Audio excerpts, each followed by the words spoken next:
A long time ago, not so long after our species first discovered fire, did we humans begin to barter. I give you my beans and you give me your apples, and we're square. This was how it went until that cursed day when money was, alas, invented. Some cunning ancestor of ours realized the major problem with the barter system. There was no standardized rate of exchange. Thus, true fairness, evenness, squareness, and so forth could never be truly achieved. Not to mention the possibility that I don't like apples, or that you think your bag of beans is worth more apples than I'm willing to exchange. The problem was there, and the solution was that of commodity money, the operative word being commodity, a tangible item that can be used by everyone in a given society. These items included salt, tea, tobacco, seeds, and even cattle. But the problems with this form of money aren't much better than what bartering left us with. For instance, lugging heavy bags of salt or dragging cows around wasn't the most logistical use of anyone's time. Also, many of these commodities were difficult to store and highly perishable. So around 5000 BC, metal objects were introduced as money. By 700 BC, the Lydians became the first in the Western world to make coins. Metal was used because it was readily available, easy to work with, and it could be recycled. Soon, countries began minting their own series of coins with specific values, and since coins were given a designated value, it became easier to compare the cost of items people wanted. Some of the earliest known paper money dates back to China, where the issuing of paper money became common from about 960 AD. After that brief history lesson, we are left with the paper money that we know and love today. This paper is essentially worthless, intrinsically. What gives it its value is what it represents. The government the paper money is created by gives it its value. Originally, this value assigned to the paper money was a promise by the government that a bank would exchange the paper for a certain amount of silver or gold. That is why the British pound is called just that. It was a representation of a pound of a precious metal. But in the paper money's evolution, it has now just become fiat money, a Latin word meaning let it be done. Fiat money is more than just a representation, as it is now a legal tender. The implication being it is now illegal to refuse the legal tender as valid payment. So, in the long-running history of money, we are perhaps at the zenith of the era of paper cash. Digital currency seems to be suiting up to surpass paper money with the growing popularity in cryptocurrencies like Bitcoin. But when it comes to the highest valued paper currency in the world,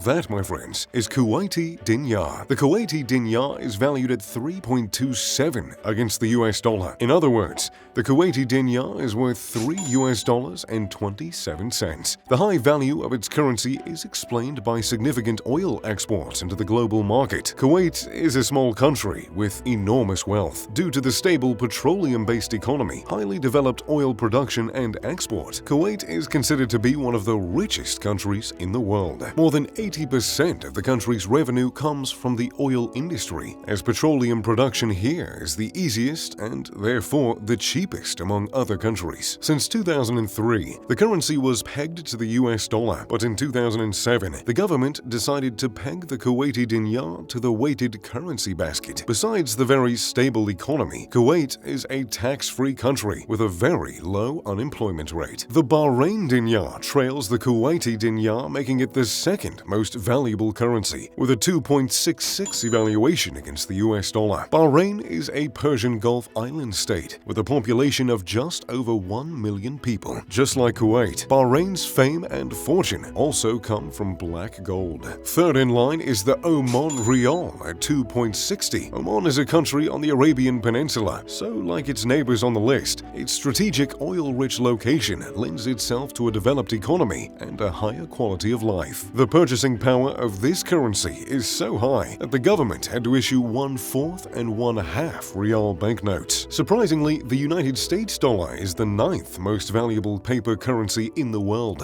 But thanks to the United States' global economic prowess, the US dollar is the world reserve currency, which is why every currency is weighed against the US dollar. This also means that the United States dollar can be used in any sovereign nation. This is an important feature of USD when deciding the world's most valuable currency, considering the fact that your Kuwaiti dinar is effectively worthless if you're in a country that won't let you spend it, which highlights an integral aspect of fiat money or representative money. People, as a whole, have to be in agreement on the assigned value of the paper money, and in my opinion, it's a rather spooky notion that the fabric of society hinges on everyone agreeing on a worthless object's assigned value. And while each of these currencies' value is rooted in the economic status of the country the money comes from, their value can still seem so arbitrary. But I guess that's the game you play when dealing with the fragility of social contracts. I'm sure it'll be okay. Now that we've looked at the past and seen what's happening in the present, let's take a look to the future. Cryptocurrency for a few years now has been a growingly hotter topic. The most popular of the cryptocurrencies is Bitcoin. Released as an open-source software in 2009, Bitcoin was invented by an anonymous person or group of persons going by the name Satoshi Nakamoto. Bitcoins are digital assets that serve as the reward for a process known as mining and can be exchanged for other currencies, products, and services. They employ robust, over-my-head cryptography to secure financial transactions, control the creation of additional units, and verify the transfer of assets as well. All this to say the transactions and production of these bitcoins are secure, so long as you trust technology. Records of these transactions are known as blockchains. Each block in the chain contains a cryptographic hash of the previous block, a timestamp, and transaction data. Blockchains by design are resistant to data modification. Now, if you're ready to kick yourself a bit, I have a little statistic for you. In May 2010,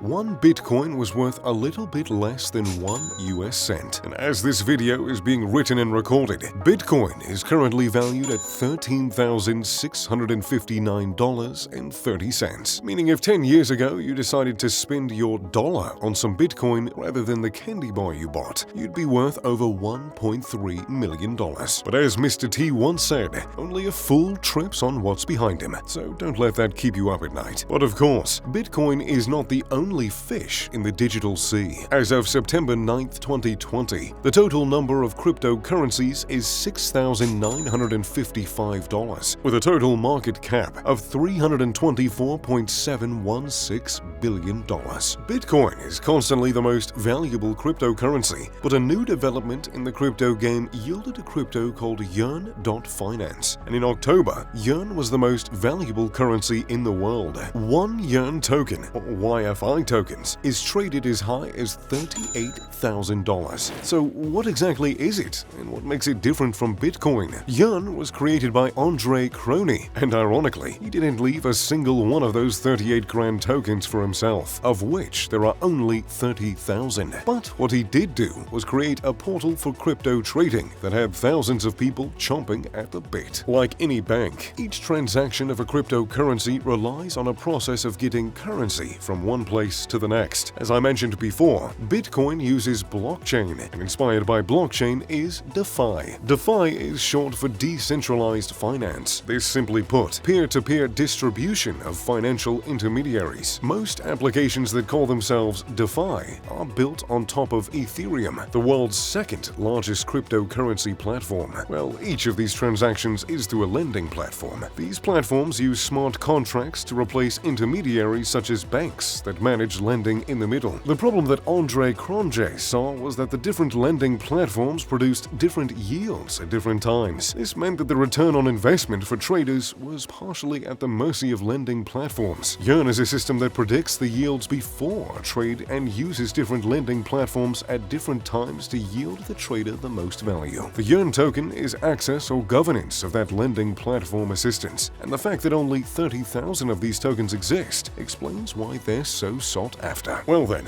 I do believe we came a long way from trading beans for apples. If all that seemed a bit complicated, that's because the minds behind cryptocurrencies are a tad bit smarter than mine. Anyway, I hope you enjoyed today's video. What about you guys? Have you ever bought any Bitcoin? Let me know in the comments down below. As always, if you enjoyed the video, make sure to leave a like and subscribe. Oh, and maybe turn on post notifications. Now, if you don't mind me, I need to go search for my old USB somewhere. Pip pip, de doodly doo.